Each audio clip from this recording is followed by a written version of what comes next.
আসসালামু আলাইকুম ওরহমতুল্লাহি ওবরাকাতুহু। কাছে দূরে দেশে প্রবাসে যে যেখান থেকে আজকের অনুষ্ঠানটি দেখছেন সকলকে জানাচ্ছি পবিত্র মাহে রমজানের শুভেচ্ছা।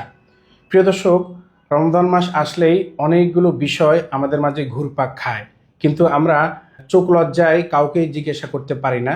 এই জন্যই ফিনি সমাচার পুরো রমজান মাসব্যাপী আয়োজন করেছে রমজান জিজ্ঞাসা, স্পন্সর বাই স্মার্টল্যান্ড।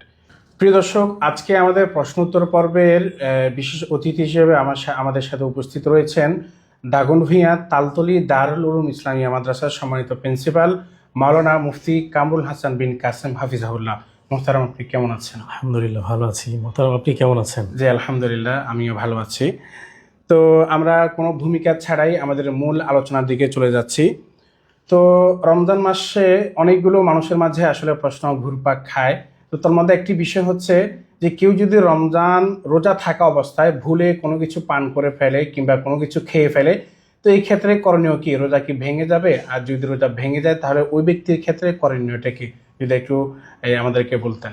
জি মোহতারাম, রোজা অবস্থায় কেউ যদি কোনো খাবার অথবা কোনো পানীয় আহার করে তার রোজা ভাঙবে না ভুলবশত।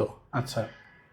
আর কেউ যদি রোজা অবস্থায় কিছু খায়, আহার করে, পানীয় পান করে, মনে হওয়ার সাথে সাথেই তাকে সেটা অবশ্যই পরিহার করতে হবে, ফেলে দিতে হবে। মুখের ভেতরে যা আছে তা ফেলে দিতে হবে, আচ্ছা। ভিতরে নিতে পারবে না। এরপরে মনে হওয়ার সাথে সাথে যদি ইচ্ছে করে ভিতরে কিছু চলে যায়, খেয়ে ফেলে, তাহলে রোজা ভেঙে যাবে। আচ্ছা। ইচ্ছে করে রোজা যদি খায় তাহলে তো ভাঙবে। আর যদি ভুলবশত পেট ভরেও খাওয়া, এক প্লেটও খায় বা তৃপ্তি সহকারে যদি অনেকগুলো পানীয় পান করে, ভুলে খেয়ে ফেলে, ভুলে যদি আহার পানীয় পান করে, তাহলে রোজার কোনো ক্ষতি হবে না, রোজা ভাঙবে না। অসুস্থতার কারণে কেউ যদি রোজা ভেঙে ফেলে, অনেক ক্ষেত্রে অসুস্থতার কারণে রোজা ভেঙে ফেলতে হয়, ওই ক্ষেত্রে করণীয়টা কি এটার পরবর্তীতে? কেউ যদি অসুস্থ হয়, অবশ্যই শরীয়ত শিথিলতা রয়েছে শরীয়তে। কেউ যদি মুসাফির হয় অথবা অসুস্থ হয়, পরবর্তী সময়ে এই রোজাগুলো সে কাজা আদায় করলেই চলবে। তবে কেউ যদি অসুস্থতার ভান ধরে অথবা ইচ্ছে করেই রোজা ভঙ্গ করে, তাহলে তাকে লাগাতার 2 মাস রোজা রাখতে হবে। এর মধ্যে যদি একটা রোজাও ছুটে যায়, আবার প্রথম থেকে আবার শুরু করতে হবে। 2 মাস তাকে ধারাবাহিক রোজার কাপ্পারা আদায় করতে হবে। রোজা অবস্থায় অনেকে দাঁত পরিষ্কার করার জন্য টুথপেস্ট এবং মাজন ইত্যাদি ব্যবহার করে থাকে। তো রোজা অবস্থায় কেউ যদি মাজন, এরপর টুথপেস্ট ইত্যাদি দিয়ে যদি তার দাঁত পরিষ্কার করে, এক্ষেত্রে কি রোজা ভাঙবে কিনা? জি মোহতারাম, রোজা অবস্থায় যদি কোনো রোজাদার টুথপেস্ট, মাজন, ছাই ইত্যাদি যদি ব্যবহার করে, তাহলে রোজা মাকরুহ হবে। আমরা রোজা অবস্থায় সবচেয়ে বেটার হচ্ছে আমরা বেশি বেশি মেসওয়াক করব। রসুল পাক সাল্লাল্লাহু আলাইহি ওয়াসাল্লাম, সাহাবায়ে কেরাম রিদওয়ানুল্লাহি তাআলা আলাইহিম আজমাইন মেসওয়াক করেছেন। আমরা দাঁতে যেহেতু পাকস্থলী খালি হয়ে যায়, দাঁতের মধ্যে, মুখের মধ্যে একটা দুর্গন্ধ হয়, এই দুর্গন্ধ দূর করার জন্য আমরা দিনের বেলায় আমরা বেশি বেশি মেসওয়াক করতে পারি, কোনো অসুবিধা নেই। নারী পুরুষ সবাই আমরা মেসওয়াক করব।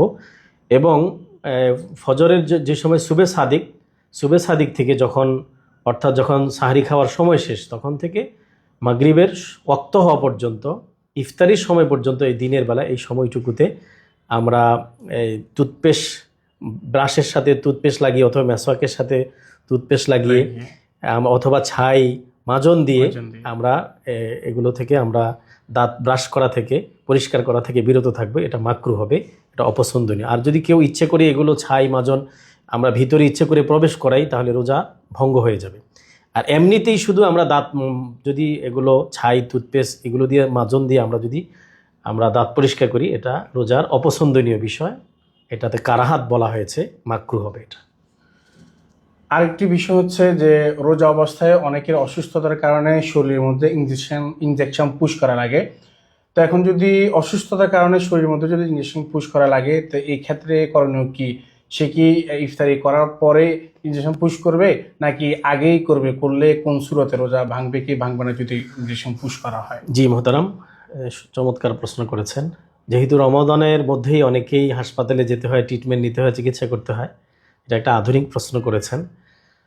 রোজা অবস্থায় আমরা যদি ইনজেকশন ব্যবহার করি, ইনজেকশনটা 2 ধরনের হয়ে থাকে। একটা হচ্ছে স্বাভাবিক ইনজেকশন, যেগুলো মানুষের চামড়াতে যায়, গোশততে আর রগের মধ্যে যায়, যেটা খাবারের নয়, গ্লুকোজ নয়, এনার্জির জন্য নয়, সাধারণত ব্যথার জন্য বা কোনো অসুস্থতার জন্য ফুসিং করা হচ্ছে, তাহলে সেক্ষেত্রে রোজার কোনো ক্ষতি হবে না, রোজা ভাঙবে না। কিন্তু যেই ইনজেকশনগুলো দেওয়া হয় আপনার গ্লুকোজের জন্য, খাদ্যের জন্য অথবা এনার্জির জন্য, সেগুলো দেয়া থেকে আমরা বিরত থাকবো, সেটা দেওয়া উচিত হবে না। রোজা অবস্থায় অনেকে অসুস্থতার কারণে চোখে, তারপরে কানে, এরপরে নাকে ইত্যাদি জায়গার মধ্যে ড্রপ ব্যবহার করার প্রয়োজন হয় ডাক্তারের ট্রিটমেন্ট অনুযায়ী। তো এই ক্ষেত্রে রোজা অবস্থায় কি দিনের বেলায় এগুলো ব্যবহার করতে পারবে কিনা? জি মোহতারাম, চমৎকার প্রশ্ন করেছেন। রোজা অবস্থায় প্রথমত চোখে আমরা সুরমা দিতে পারি, ড্রপ ব্যবহার করতে পারি, এতে কোনো সমস্যা হবে না, আমাদের রোজা ভাঙবে না, রোজার কোনো ক্ষতিও হবে না। যেমন আমরা তো অজু করি, অজু করলে তো চোখে পানি যায়, আমাদের তো রোজা তো কোনো ক্ষতি হয় না। অতএব ওষুধ যদিও দেই, এটা পাকস্থলিতে পৌঁছে না।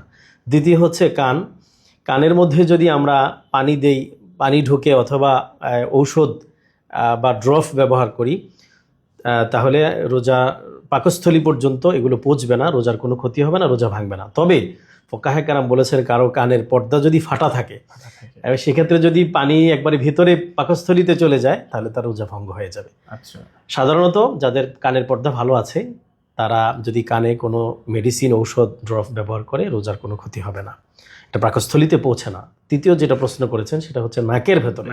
নাকের ভেতরে যে পানি অথবা ড্রপ, ঔষধ যদি ব্যবহার করে, সাধারণত এটা পাকস্থলীতে, পেটের মধ্যে চলে আসে। এই জন্য আমরা নাকের মধ্যে কোনো জিনিস, ঔষধ, পানি ইত্যাদি যেন ব্যবহার করতে আমরা সতর্কতা অবলম্বন করব, যাতে পেটের মধ্যে না চলে যায়। কারণ এই নাক থেকে পেটের মধ্যে, পাকস্থলীর মধ্যে সোজা একটা লাইন আছে যেটা পাকস্থলীতে চলে যায়।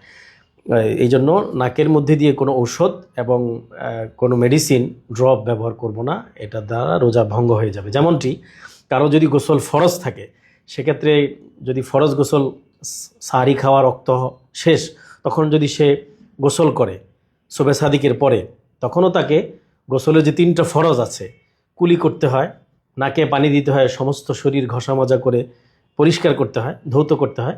সেক্ষেত্রে প্রথম দুটি, নাকে পানি দেওয়া, কুলি করা, সেক্ষেত্রে মাজমাসা, ইস্তেনশাক যেটাকে বলা হয়, এক্ষেত্রে আমরা খুবই সতর্কতা অবলম্বন করব।